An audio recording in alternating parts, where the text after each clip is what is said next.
Assalamualaikum warahmatullahi wabarakatuh. Di dalam hadis qudsi Allah berfirman, rahasia hambaku ada di dalam rahasiaku, rahasiaku ada di dalam rahasia hambaku. Hanya Allah bertemu Allah. Tiada lagi makhluk selain Allah subhanahu wa ta'ala.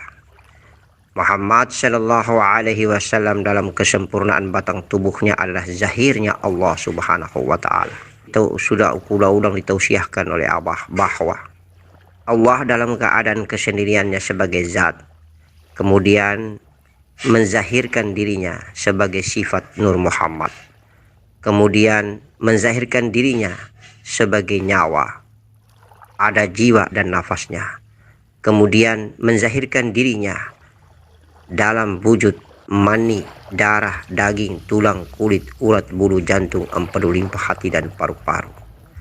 Kesempurnaan semua adalah merupakan batang tubuh alif lam lam ha Allah. Insya Allah batang tubuh sempurna inilah bernama Muhammad sallallahu alaihi wasallam. Dari yang zahir bermi'raj menuju ketemu kepada yang halus dan maha halus. Insya Allah zahir wal batin, zahir ketemu batin, batang tubuh ketemu asal dirinya, maka insya Allah tidak ada lagi makhluk selain dirinya. Itulah makna hakikat pertemuan antara Muhammad sallallahu alaihi wasallam dalam mi'raj bertemu zatnya. Insya Allah sama seperti kita yang masih hidup ketika kita punya batang tubuh duduk bertafakur dan fana, maka batang tubuh kita mati. Tiada lagi kecuali hanya ada zat Allah subhanahu wa ta'ala. Itulah Nabi Musa alaihi salam ketika ingin bertemu Allah maka harus mati. Tapi kalau dia ingin memaksakan dirinya untuk melihat bahwa Allah itu berada di balik gunung, maka gunung itu pun hancur. Allah tidak mungkin membiarkan jasad itu hidup melihat Allah dalam bentuk sosoknya. Allah lah yang berada di balik sosok zahir hamba ciptaannya. Allah zat inilah yang berada di balik zahir ciptaannya. Itulah Allah zat yang berada di balik zahir Muhammad sallallahu alaihi wasallam.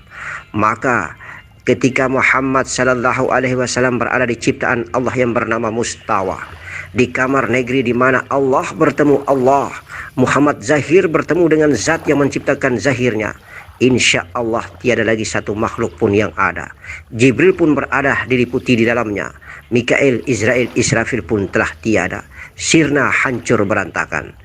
Insya Allah mudah bisa difahami, mudah-mudahan bisa dimaknai, mudah-mudahan bisa dipetik tentang rahasia Allah di dalam rahasia hambaku. Rahasia hambaku berada di dalam rahasia Allah. Itulah sama seperti kita masih hidup pun ketika kita mau meninggalkan dunia, batang tubuh ini moksa, jasad ini pun sirna, hilang karena telah menyatu, telah lenyap, gula berada di balik air dan yang ada hanyalah manisnya. Telah larut batang tubuh ini, perlahan-lahan batang tubuh ini kembali ke asalnya. Insya Allah darah, daging, tulang, dan kulit. Kulit pun hilang, yang ada hanyalah tulang. Tulang pun hilang, yang ada hanyalah daging. Daging pun hilang, yang ada hanyalah darah. Darah pun hilang, yang ada hanyalah Nur Muhammad. Nur Muhammad pun hilang, yang ada hanyalah zat Allah. Itulah prosesnya ketika Allah zahir bertemu dengan Allah batin. Insya Allah Allahu zahir wal batin. Kalau kita duduk renungkan, maka proses perjalanan mi'raj ilallah ini hari-hari kita mengalaminya, wahai ayahanda, bunda, dan anakku.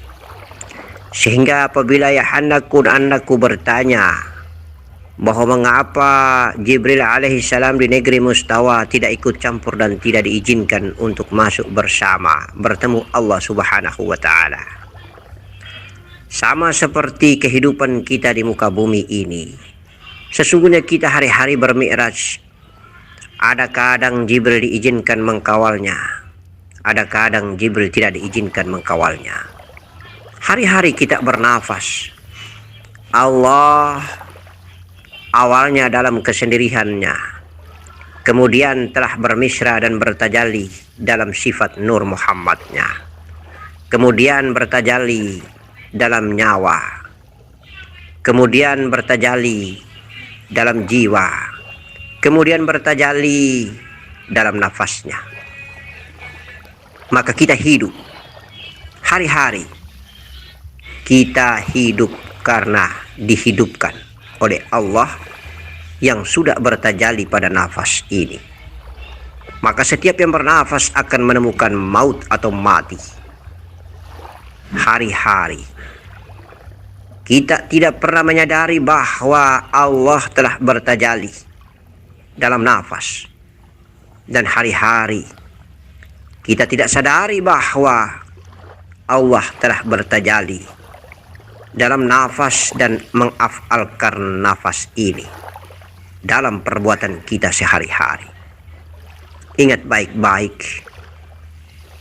kehidupan di atas punggung bumi ini, janganlah kita terpedaya dengan banyaknya kita melangkah pada kaki, banyaknya kita bergerak dengan kedua tangan, banyaknya jumlah pandangan mata ini, banyaknya pendengaran daripada bunyi yang ada di telinga ini, jumlah dan kumpulan banyaknya perkataan dari balik lidah, mulut ucapan ini. Tetapi hakikatnya adalah cuma hanya ada dua, nafas yang masuk dan nafas yang keluar, nafas yang masuk dan nafas yang keluar. Ketika nafas ini keluar, Allah telah bertajalli ke bumi sebagai hamba. Dan ketika nafas itu masuk, maka Allah yang sebagai hamba dan zahir telah fana, tenggelam di dalam zatnya. Itulah perjalanan hanya keluar dan masuk. Itulah perjalanan daim. Itulah perjalanan nafi dan isbat. Hidup ini hanya ada nafi dan isbat. Hidup ini hanya ada napas keluar dan napas masuk. Dan ketika dia masuk terus, maka kita akan meninggalkan dunia. Dan ketika dia keluar terus pun kita akan meninggalkan dunia. Di mana batas masuknya? Di mana batas keluarnya? Barangkali para ulama sufi terlampau banyak mengatakan bahwa jumlah keluarnya sama dengan jumlah 124 para nabi. Insya Allah mungkin banyak sekali rahasia-rahasia Allah Subhanahu wa Ta'ala.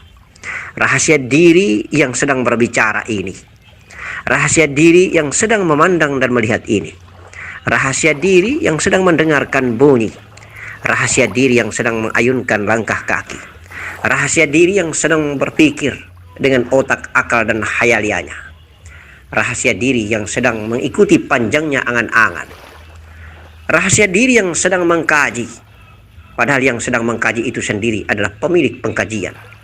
Itulah zat yang agung yang mempesona.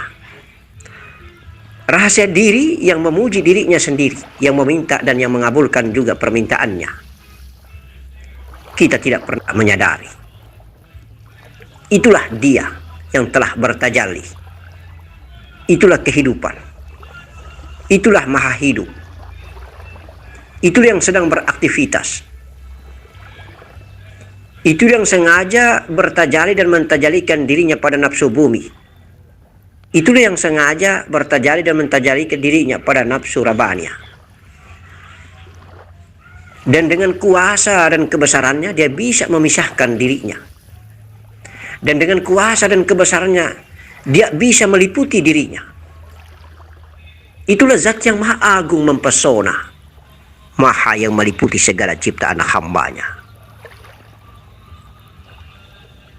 Maka kadang dengan kerendahan gaya dan daya serta kehendak fikir ini, kadang kita merasa berpisah dan bercerai-berai. Padahal tidak. Tidak pernah berpisah dan bercerai-berai. Alif. Hanya ada alif. Hanya ada alif yang kemudian perlahan-lahan dia kecil dan pendek menjadi titik daripada huruf ba. Kemudian titik ini perlahan-lahan sirna dan hilang. Lalu hampa. Itulah hakikat yang sejati. Itulah ma'rifat sesungguhnya. Allahumma salli ala Sayyidina Muhammadin wa ala ali Sayyidina Muhammad. Alif. Batang tubuh Muhammad. Alif. Yang perlahan-lahan kecil, kecil, kecil, pendek, pendek, pendek, Ada cuma titik daripada huruf ba yang bernama setetes mani. Hilang. Sirna. Yang ada hanyalah zat yang laisa kamislihi syai'un qiyamuhu binafsihi muhallafatul lil hawadis. Allah ahdatul wujud, martabat yang tertinggi, paling tinggi, makom yang tertinggi, makom yang belum mengadakan sifatnya, belum menyatakan dirinya, belum menzahirkan dirinya sebagai Nur Muhammad, belum mentajalikan dirinya sebagai Nur Muhammad, belum mentajalikan dirinya sebagai sifatnya sendiri. La ilaha illallah Muhammadur Rasulullah. La ilaha illallah Muhammadur Rasulullah.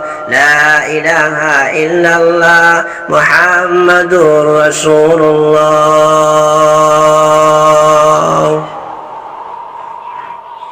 Ya Nur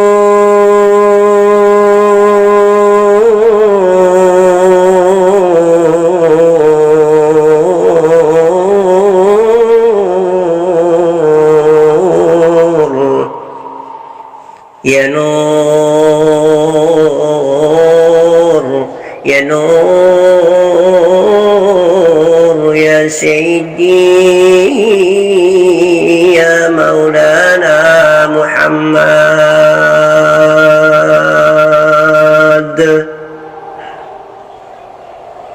Ya Janil,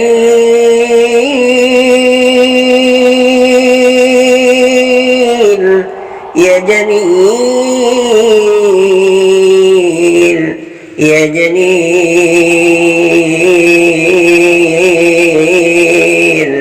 Ya Janil, Ya Janil, Ya Janil, Ya Jamali, Ya Rabbani, Ya Hakiki, Ya Rabbani, Ya Hakik, Ya Rabbani, Ya Hakik, Ya Rabbani, Ya Ma'rifatillah, Ya Sallim alaik, Ya Nabi Muhammad, Ya Sallim alaik, Ya Nabi Muhammad, Ya Sallim alaik, Ya Nabi Muhammad.